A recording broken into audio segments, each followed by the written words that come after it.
Bagaimana? Apakah suaranya sudah masuk dengan jelas? Jelas, Tasya. Oke, baik, terima kasih. Baik, kalau gitu saya lanjutkan lagi untuk membacakan CV dari pembicara kita pada kali ini, karena tadi kendala jaringan di platform Zoom-nya, maka dari itu saya akan membacakan kembali CV dari pembicara kita. Pada webinar kali ini, materi yang akan disampaikan itu akan dibawakan oleh Bapak Hidayat Sahid, AMDOT SKM MFIT. Beliau berdomisili di Jalan Cucak Rawa, F9 nomor 13, Sawangan Permai Depok. Kemudian beliau juga menempuh pendidikan dari tahun 1999 sampai dengan 2002 itu di Teknik Kesehatan Surakarta dengan mengambil jurusan okupasi terapi, kemudian melanjutkan lagi pendidikannya di tahun 2005 sampai dengan 2009 di Universitas Muhammadiyah Jakarta dengan jurusan Kesehatan Masyarakat, mengambil jurusan peminatannya Kesehatan dan Keselamatan Kerja. Kemudian di tahun 2016 sampai dengan 2018, beliau menempuh pendidikan kembali di Universitas Indonesia di Fakultas Kesehatan Masyarakat dengan jurusan epidemiologi klinik.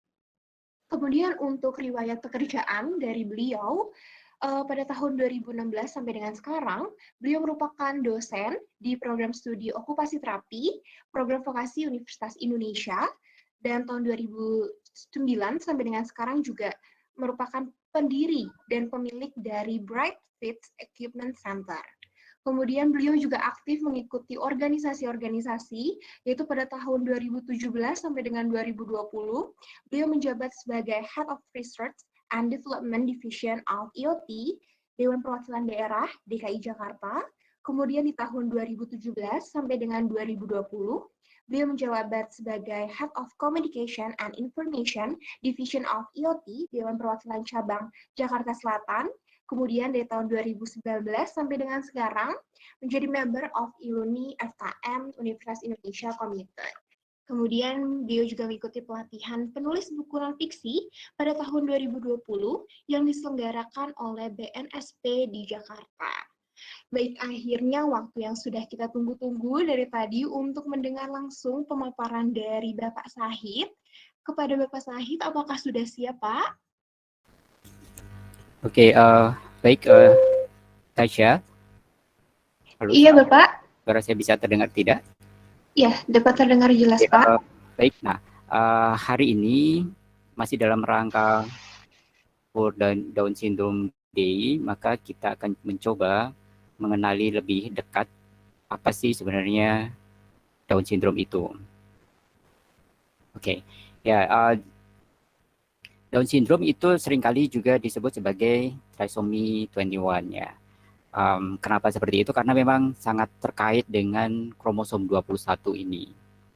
Nah, ada apa dengan trisomy 21? Maka kita bisa lihat lebih jauh lagi di slide berikutnya. Oke, ya, ini adalah trisomy 21 ya. Trisomy 21 ini merupakan penyebab kasus Down syndrome yang terbanyak begitu. Pada umumnya Down syndrome disebabkan oleh adanya trisomy 21 ini, yaitu sebesar 95%. Ada apa dengan trisomy 21 ini? Yaitu gagalnya pembelahan sel gamet ya, yaitu yang terdiri dari sel telur dan sperma pada proses meiosis 1 ataupun meiosis 2. Begitu. Kalau di gambarnya di dalam slide ini terlihat bahwa kromosom 21 ini ada 3 gitu ya. Jadi kelebihan 1 sebenarnya harusnya sepasang-sepasang seperti ini, tapi pada anak-anak Down syndrome itu kromosom 21-nya ada 3, maka disebut sebagai trisomy gitu ya. Ada 3 memang. Nah, trisomy 21 ini, trisomy 21 ini sering juga disebut sebagai Down syndrome klasik. Kenapa seperti itu? Karena trisomy 21 ini adalah Down syndrome yang tidak diturunkan. Jadi bukan merupakan Down syndrome yang sifatnya herediter, yang sifatnya keturunan begitu. Ya, kemudian Down syndrome itu juga disebabkan oleh translokasi kromosom. Jadi ada 2 penyebab sebenarnya, ada trisomy 21 dan translokasi kromosom. Nah, translokasi kromosom ini merupakan 5% dari keseluruhan kasus Down syndrome. Jadi lebih kecil ya prevalensinya, tetapi ini sebenarnya yang menjadi jawaban ya dari stigma yang ada di masyarakat begitu, bahwa Down syndrome itu seringkali dikatakan atau dibilang sebagai kondisi yang disebabkan oleh keturunan. Nah, sebenarnya padahal yang terjadi karena faktor herediter itu hanya 5% saja dari sekian banyak kasus Down syndrome. Nah, ini disebabkan oleh translokasi kromosom tadi. Apa yang terjadi pada translokasi kromosom ini yaitu perpindahan sebagian atau keseluruhan kromosom ke kromosom yang lain. Di bagian mana yang berpindah lagi-lagi terkait dengan kromosom 21. Gitu. Kromosom 21 pada anak Down syndrome ini memang memiliki keunikan begitu ya, maka disebut sebagai kromosom eksentrik, yaitu memang tidak mempunyai lengan pendek dan dia sebagian mengalami perpindahan ke kromosom 13, 14 dan 15. Yang paling sering terjadi adalah berpindah ke kromosom 14 begitu. Nah, ini adalah faktor yang menyebabkan Down syndrome itu merupakan kondisi yang disebabkan karena carrier, karena herediter, karena keturunan begitu. Nah, oleh karenanya dengan mengetahui dua penyebab ini, itu harapannya adalah memberikan informasi yang lebih baik begitu ya, bahwa Down syndrome itu bukan selalu disebabkan oleh faktor keturunan begitu. Bahkan sebenarnya yang disebabkan oleh faktor keturunan itu hanya 5% saja dari keseluruhan kasus Down syndrome itu. Oke, boleh next. Nah, ini adalah faktor risiko dari Down syndrome. Kalau penyebabnya dua tadi ya, trisomy 21 dan translokasi kromosom. Nah, tetapi ada faktor-faktor yang akan bisa meningkatkan risiko terjadinya Down syndrome. Gitu. Nah, kalau yang keturunan kan sudah pasti genetik gitu ya. Tapi kalau yang trisomy 21 tadi, bahkan 95% dari kasus Down syndrome itu adalah disebabkan oleh trisomy 21, itu dapat dipicu oleh beberapa faktor ini. Yang pertama adalah polusi. Polusi ini meliputi polusi udara, polusi air gitu ya, yang hal-hal yang terkait dengan polusi lingkungan. Nah, kondisi-kondisi lingkungan yang dekat dengan industri itu bisa memicu meningkatnya faktor risiko Down syndrome. Kemudian faktor yang kedua adalah merokok, baik itu ayahnya maupun ibunya, karena ada beberapa ibu yang memang merokok juga begitu ya. Nah, terutama adalah ketika pada kondisi kehamilan begitu. Nah, kemudian ada faktor radiasi, misalkan tempat tinggalnya itu di dekat industri atau di dekat jaringan listrik begitu ya, di sutet begitu, maka ada jurnal, ada penelitian yang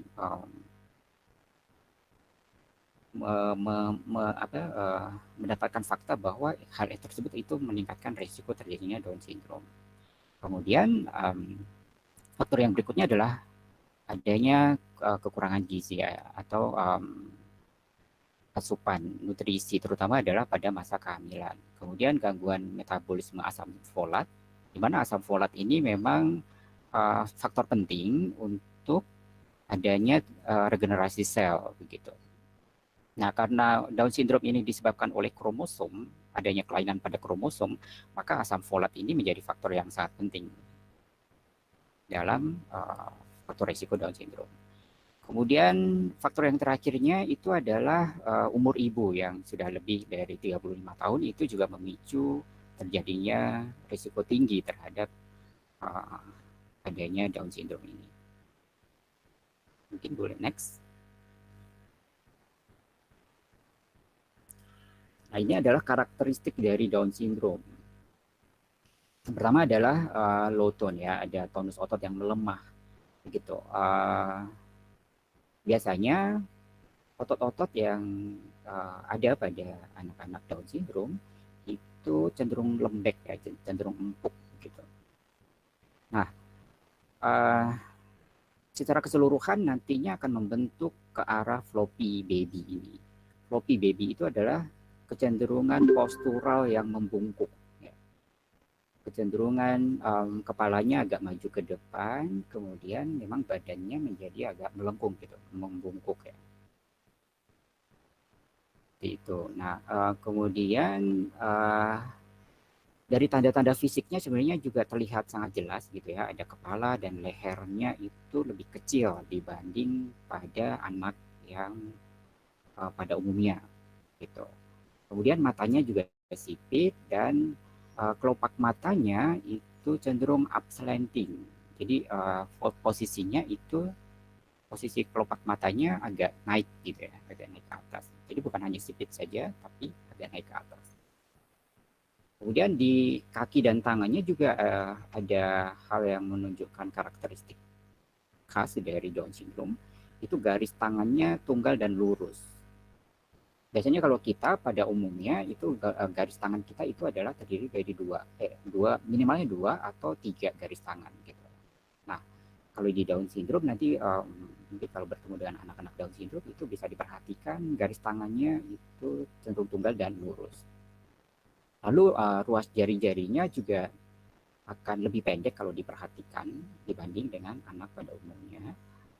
Lalu di bagian kakinya itu umumnya adalah flat, maka disebut sebagai flat feet atau flat foot. Nah, hal itu membentuk postural yang juga terkesan pendek juga pada anak-anak Down syndrome ini. Boleh next. Ya. Nah, ini adalah penegakan diagnosis dari Down syndrome. Jadi yang pertama itu adalah lewat pemeriksaan fisik. Begitu ya. Tadi sudah dijelaskan di slide-slide sebelumnya, karakteristik khas dari Down syndrome tersebut itu kalau bisa diidentifikasi dari anak tersebut, maka bisa diasumsikan bahwa anak tersebut itu ada kecenderungan mungkin suspek Down syndrome begitu ya. Tapi pemeriksaan yang pastinya adalah dengan sitogenetika ini. Kenapa ini menjadi bisa lebih memastikan? Karena di pemeriksaan sitogenetika ini nanti akan bisa terlihat kromosomnya yang tadi kromosom 21 tadi ya. Nah, juga nanti akan bisa dideteksi antara tipe klasik atau translokasi gitu. Sehingga akan juga bisa menghindari terjadinya mungkin perdebatan gitu ya, atau maaf ya konflik di dalam keluarga begitu ketika menjadi saling lirik-lirikan gitu, saling menuduh ya. Ini sebenarnya keturunan dari siapa ya, seperti itu. Nah, kalau memang dia tipe klasik berarti bukan faktor keturunan gitu. Jadi artinya tidak perlu terjadi adanya dilema di dalam keluarga tersebut gitu, terkait dengan hal-hal yang sifatnya saling ini ya, menuduh dalam tanda kutip gitu. Oke, boleh di next lagi. Nah, penata laksanaan dari Down syndrome itu akan sangat melekat pada problematika yang dihadapi oleh anak-anak Down syndrome ini. Memang problematikanya itu akan sangat kompleks gitu ya. Ada beberapa hal yang terkait dengan hal ini, dengan kondisi Down syndrome itu. Yang pertama adalah pada aspek basic sensoris dasarnya, karena Down syndrome ini terjadi dari mulai lahir begitu. Bahkan sebenarnya sudah bisa dideteksi pada masa kehamilan. Maka basic sensoris ini juga akan mengalami permasalahan. Apalagi tadi sebenarnya kondisi Down syndrome ini sangat terkait dengan kromosom begitu ya. Maka pada aspek tumbuh kembangnya dimulai dari basic sensoris akan terdampak juga. Kemudian di tahapan tumbuh kembang berikutnya di motorik kasar maupun motorik halus juga akan mengalami hambatan-hambatan gitu. Kemudian sampai ke tahapan perkembangan verbalnya, bahasa ya, dalam mengkomunikasikan sesuatu, mengungkapkan keinginan, maka akan mengalami keterbatasan. Kenapa mengalami keterbatasan? Karena akan sangat berhubungan dengan kemampuan pemahaman dari anak-anak Down syndrome ini terkait nanti dengan perseptual dan kognitif yang ada di bawah ini. Dan berikutnya juga nanti akan memicu adanya permasalahan-permasalahan pada kontrol emosi dan perilaku begitu. Kenapa seperti itu? Karena emosi dan perilaku itu akan sangat terkait juga dengan bahasa ya. Jadi ketika anak tersebut mengalami kesulitan untuk mengungkapkan apa yang diinginkan, apa yang dimau, maka akan terjadi atau akan memicu adanya emosi pada anak tersebut. Karena lingkungan juga tidak memahami apa yang diinginkan oleh anak tersebut dan anak tersebut kesulitan untuk mengungkapkan apa yang sebenarnya diinginkan begitu. Nah, tapi dari permasalahan-permasalahan yang sangat kompleks tadi dan beragam aspek dari tumbuh kembangnya itu mengalami permasalahan, ada occupational therapy begitu ya. Jadi ada OT yang siap untuk membantu anak-anak ini sebenarnya. Gitu. Jadi tidak perlu terlalu khawatir begitu ya, karena ada OT dan ada di sini juga ada teman-teman mahasiswa OT yang nanti akan berproses sebagai seorang okupasi terapis, di mana nanti OT ini akan memberikan bantuan, memberikan stimulasi kepada anak-anak dengan Down syndrome ini dengan menggunakan metode-metode yang sangat spesifik.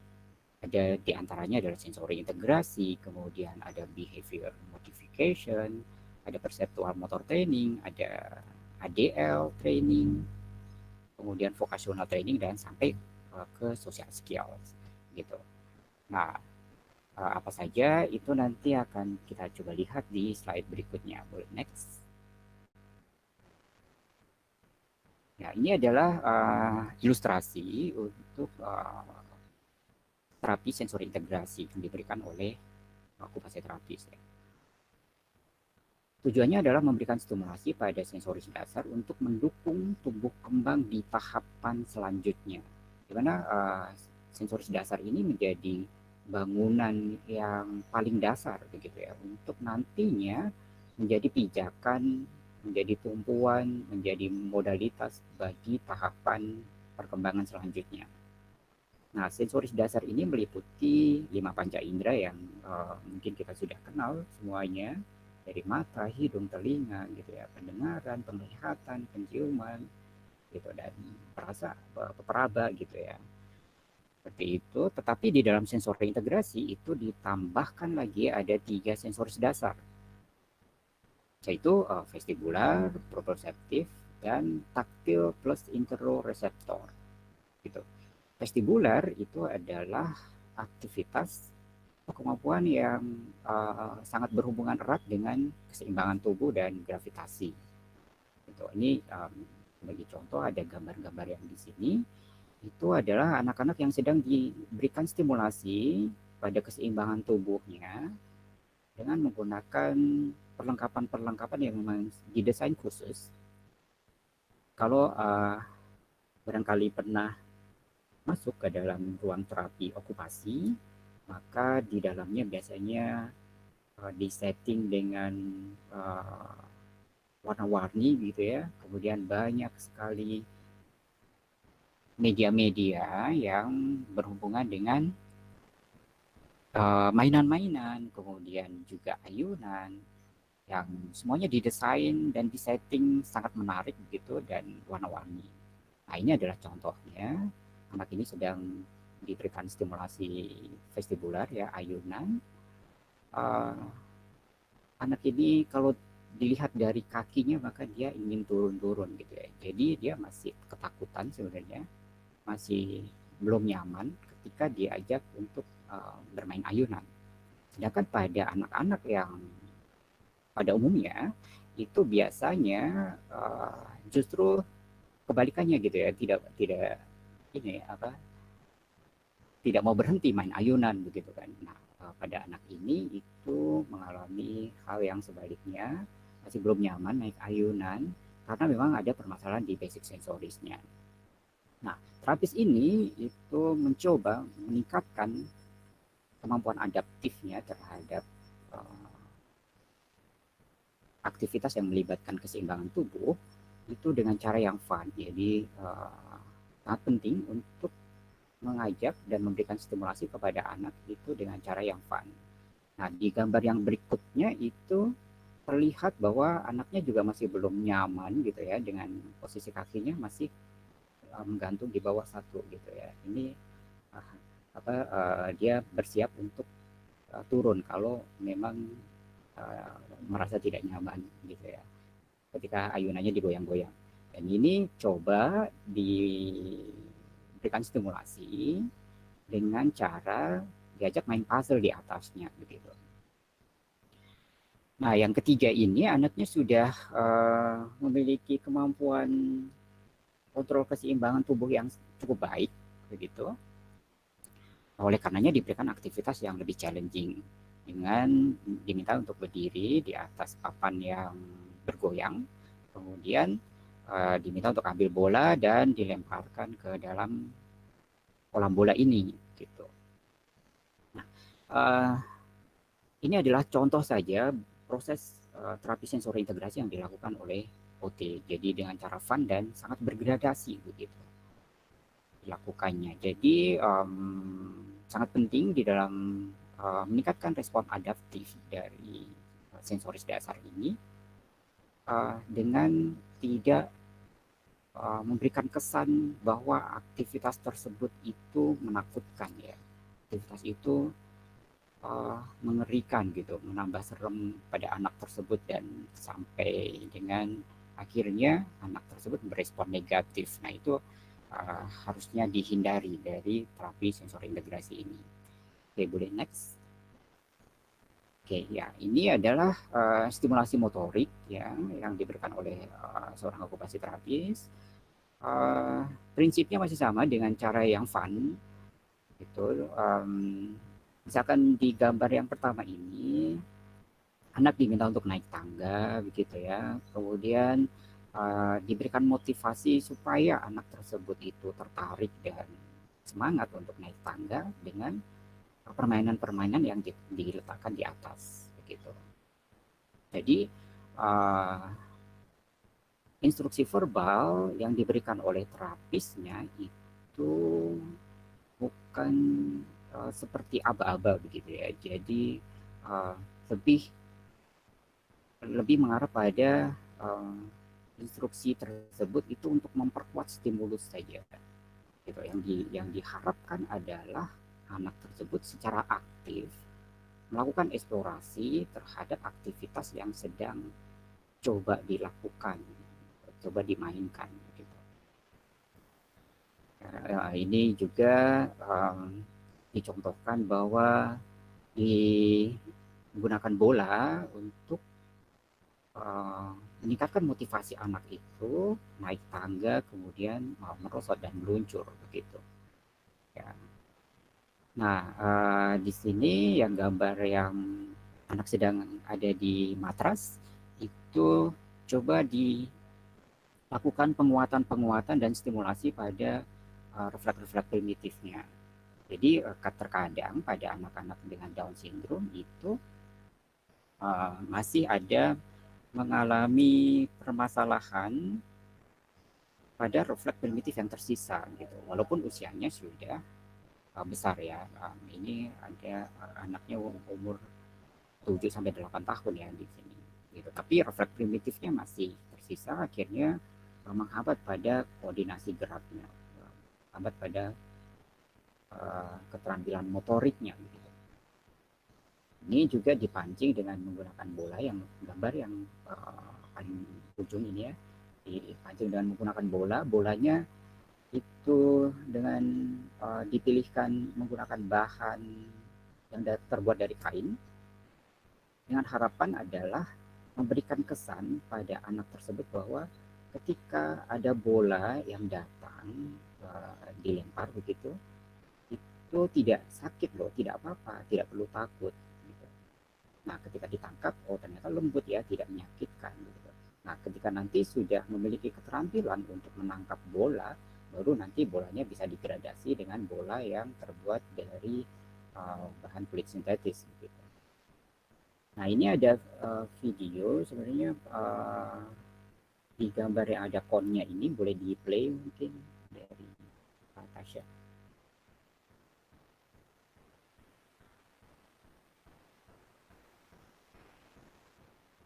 Bisa ya, oke. Ya, mungkin kalau tidak bisa di play ya sudah.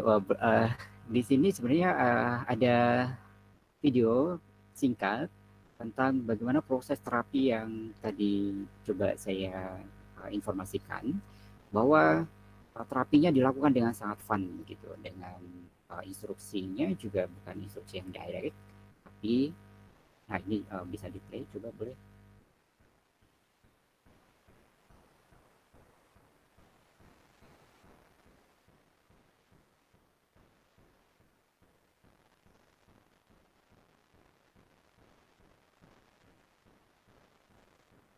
Ya.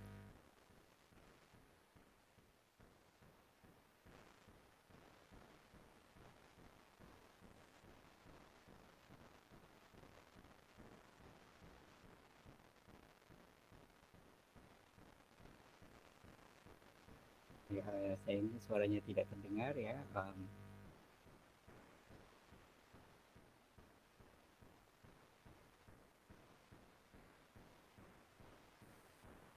Sudah tidak apa-apa. Jadi ini anak ini saya minta untuk berjalan zigzag melewati kon ini, kemudian ambil koin-koin yang sudah saya letakkan di atas tangga ini. Untuk mengambil koin tersebut, anak tersebut harus naik tangga ya sampai ke atas, kemudian turun lagi dan masukin ke dalam kalengnya gitu. Nah, tetapi instruksi yang saya berikan bukan ayo naik tangga, lari zigzag begitu semacam itu, tidak, karena anak ini sudah memiliki kemampuan perencanaan gerak yang cukup bagus, maka saya mencoba melakukan engagement pada aktivitas ini dengan hanya menggunakan nyanyian ya begitu. Dan anak ini melakukan dengan sangat fun, dan saking funnya itu bahkan muncul hal-hal yang kreatif dari anak ini.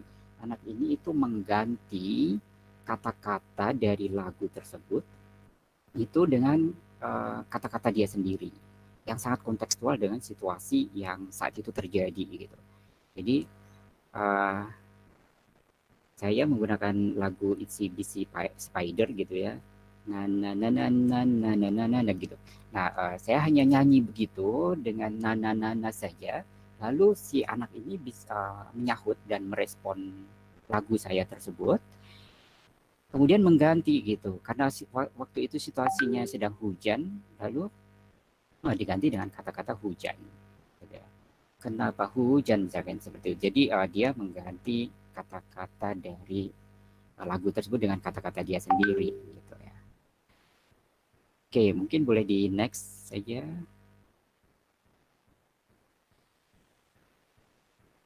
Nah, ini adalah terapi modifikasi perilaku dan kontrol diri serta emosi yang dilakukan oleh seorang okupasi terapis. Lagi-lagi ditekankan bahwa dilakukan dengan fun begitu. Kemudian memperhatikan 5 aspek ini, ada engagement, ada connecting, kemudian attachment, dan dibangun trust ya antara anak dengan terapisnya. Dan hal itu akan bisa sangat terbangun apabila dilakukan prosesnya dengan sangat fun. Gitu. Di sini terlihat kalau barangkali terlihat mungkin kecil ya gambarnya, tapi anaknya terlihat sangat enjoy, menikmati dan senyum gitu ya, walaupun sebenarnya kesulitan untuk melakukan aktivitas-aktivitas yang waktu itu saya minta gitu. Nah, dan kadang-kadang memang saya tingkatkan tingkat kesulitan dari aktivitasnya tersebut dengan tujuan untuk memberikan stimulasi pada kontrol emosi anak ketika mengalami hambatan-hambatan gitu, atau ketika mengalami kesulitan dalam melakukan satu aktivitas. Jadi seperti di challenge begitu. Nah, anak ini walaupun saya isengin dalam tanda kutip begitu ya, tetapi bisa tetap melakukan interaksi dengan fun gitu, dan akhirnya karena fun fungsi kognitifnya terus bekerja dengan optimal dan akhirnya memiliki motivasi dan semangat yang tinggi untuk mencoba menjawab challenge yang saya berikan tadi gitu. Oke. Mungkin boleh di next lagi. Ya, ini adalah contoh dari program terapi okupasi yang di area ADL ya, di area aktivitas kehidupan sehari-hari dan vocational skill dan social skill. Ini sebenarnya ada 3 tahapan yang saya coba sajikan di sini sebagai contoh untuk penata laksanaan OT-nya. Mungkin jika bisa di play oleh panitia. Ya.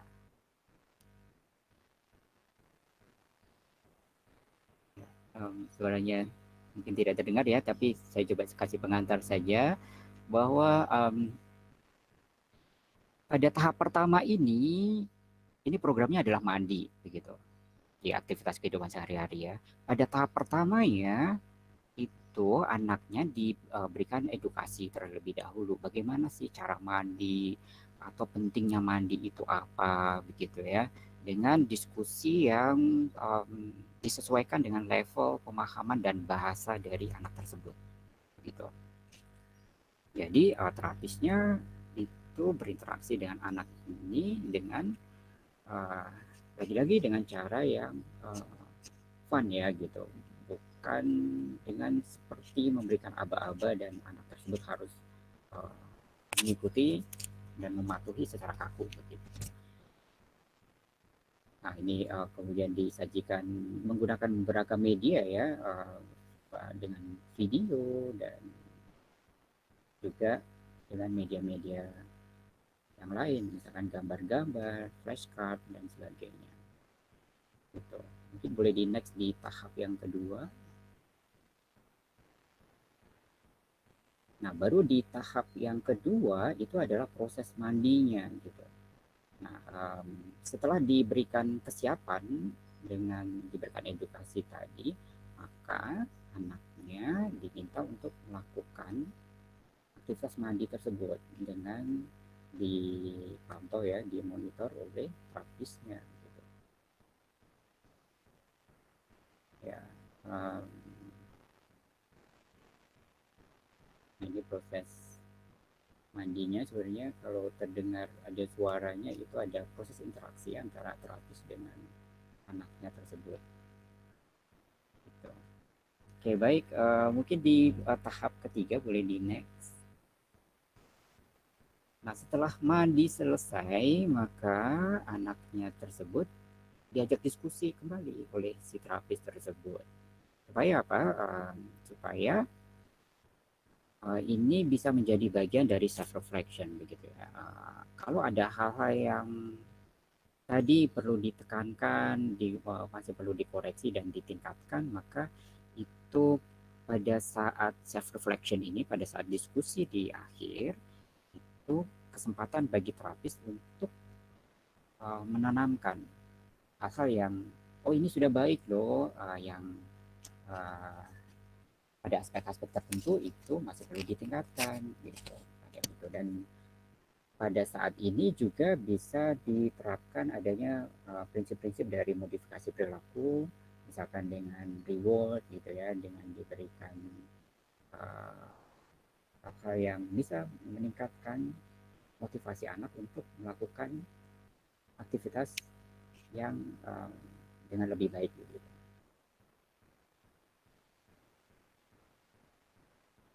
Oke, ya mungkin itu. Oke, boleh di next lagi.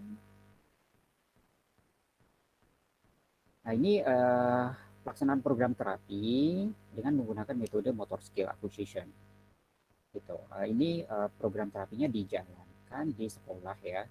Waktu itu merupakan program terapi dari salah satu mahasiswa tingkat akhir yang sedang menangani anak dengan Down syndrome juga di playgroup ya, waktu itu di salah satu sekolah, di mana di sekolah tersebut itu melibatkan adanya aktivitas melepas dan membuka sepatu gitu.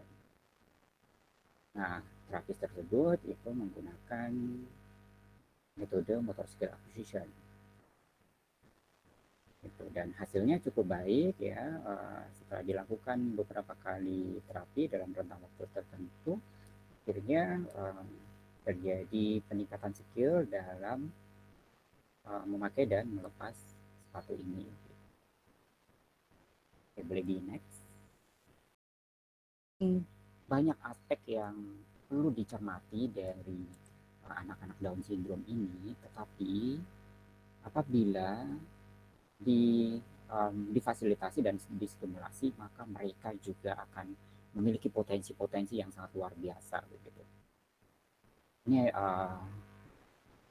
memberikan contohnya bahwa ada anak-anak Down syndrome yang memiliki prestasi dan bisa berkarya gitu ya. Di sini ada yang menjadi guru Zumba, kemudian ada yang menjadi konduktor musik, bahkan menjadi penari gitu ya. Ini menjadi guru di TK, mengajarkan anak-anak TK, bahkan kemudian memiliki restoran gitu ya. Di YouTube juga ada satu kafe yang memang semuanya itu yang menyelenggarakan adalah anak-anak dengan Down syndrome gitu. Kemudian ada yang menjadi aktor juga. Jadi artinya adalah anak-anak ini memiliki potensi untuk bisa berprestasi dan berkarya ya. Dan apabila kita bantu, kita stimulasi dan kita coba dampingi, mereka akan menjadi satu pribadi, mereka akan tumbuh menjadi sosok yang luar biasa juga gitu. Karenanya jangan putus asa dan kita bisa mengoptimalkan bakat dan hal-hal yang bisa menjadikan anak-anak ini itu memiliki prestasi. Oke, boleh next.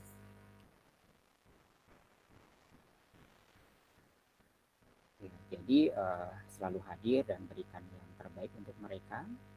Yakinkan bahwa dunia tidak memandang sebelah mata, agar mereka berkesempatan untuk bermakna, berdaya, dan berkarya. Ya, sebagai penutupnya, selamat World Down Syndrome Day. Semangat untuk menjadikan mereka optimal dan berkesempatan yang sama, dan kita harus selalu mendukung dan memberikan support kepada mereka. Ya, terima kasih untuk sesinya hari ini.